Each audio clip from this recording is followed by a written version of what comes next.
Kendala utama yang dihadapi petani yakni sektor permodalan, sehingga perlu mendapat dukungan dari pemerintah.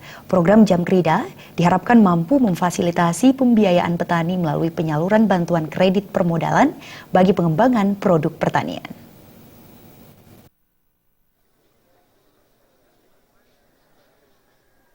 Pemerintah Kabupaten Badung berharap Jamkrida mampu mendorong meningkatkan kualitas dan kuantitas produksi petani di Badung dengan memfasilitasi petani untuk mendapatkan pembiayaan melalui jaminan kredit daerah atau Jamkrida.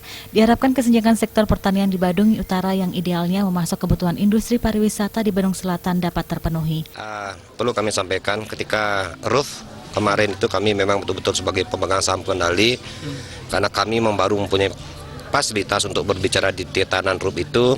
Dan kami sudah minta kepada BPD untuk betul-betul di situ kan sudah ada garansi Jamkridanya untuk kepada masyarakat, dan itu diprioritaskan kepada masyarakat jelas. Dan tidak ada lagi persoalan seperti dulu susah untuk meminjam kredit itu sendiri. Jamkrida lah, jaminan kredit rakyat inilah yang akan, rakyat daerah inilah yang akan memproteksi itu. Ia juga meminta kepala dinas terkait untuk melakukan identifikasi para petani yang kemungkinan membutuhkan biaya modal. Optimalisasi itu sebagai salah satu upaya memperkuat sektor pertanian di tengah bayang-bayang produk impor. Rati Anggoro dan Indrawan, Bali TV.